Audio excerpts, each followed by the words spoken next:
I used to be governor.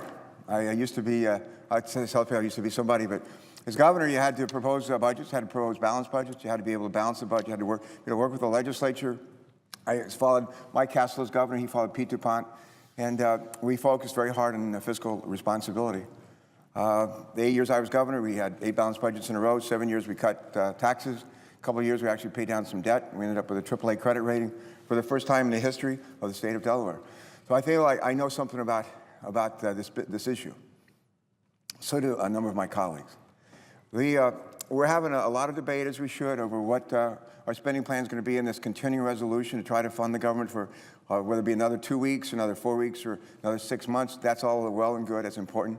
We need to get started and demonstrate that we're able to reduce this deficit and reduce our debt. But we need to keep in mind that while it's important what we do in the first or the next 6 months, what's really important is what we do in the next 6 years beyond that. We've had a commission put together. A bunch of us supported creating deficit reduction commission, co-chaired by Erskine Bowles and former Senator Alan Simpson. They've given us a pretty good roadmap to how to get to a more fiscally responsible place over the next 10 years, cutting some $4 trillion out of the budget deficit. And what they've said is pretty much everything needs to be on the table. Domestic spending, defense spending, entitlement programs, and tax expenditures. Tax credits, tax deductions, and that kind of thing, tax rates. And what they've suggested is a proposal that cuts the deficit by $4 trillion over 10 years, and it'll be about 2/3 of that on the spending side, maybe 1/3 or so on the revenue side. I actually think that's a pretty good approach, and I commend the 18 members of the commission who endorsed that approach. I like to, one of my core values is everything I do, I know I can do better.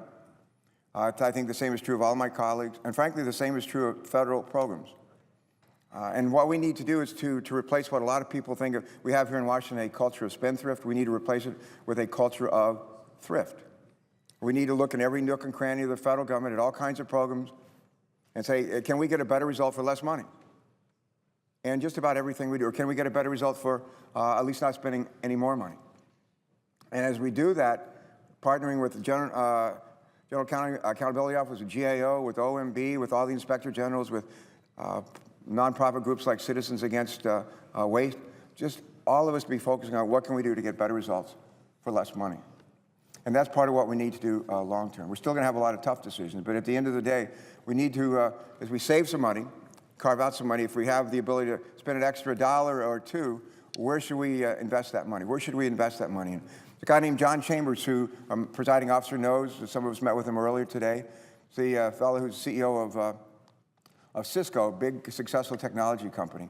And he likes to say there's 2 things we need to do if we're going to be successful as a nation, 21st century economy. Number 1, invest in people. So we have the most productive workforce, smart workers, whether they happen to be postdocs or they happen to be people with high school degrees. Productive workforce, number 1. Number 2, invest in our infrastructure. Last year, our transportation infrastructure in this country got a D, as in Delta, not good. A D, as in dumb, not good. That's where our infrastructure is in this country. We need to invest in our infrastructure, not just roads, highways, bridges, rails, port, but broadband, water, wastewater, all that broadly defined infrastructure. The third place we need to go is to invest in research and development so we can be an innovation economy, continue to be an innovation economy. The president says if we're going to be successful in the 21st century, we need to out-educate, out-innovate, out-compete the rest of the world. If we're going to out-educate people, we need to invest in our workforce, very young kids and folks that are off to college and post-secondary training.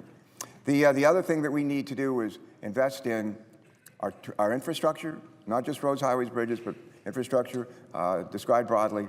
And finally, invest in R&D so that we can innovate and outcompete the rest of the world. At the end of the day, if we have a successful economy, we have to create what I call a nurturing environment for job creation, for job preservation. We need a nurturing environment. And part of that is our obligation, working with the private sector and working with others, states and the local governments across the country. If we continue on the track that we're on, right now, gross domestic product, rather our debt, as a percentage of GDP has climbed up to about 65%, I'm told, 65%. Our debt as a percentage of GDP.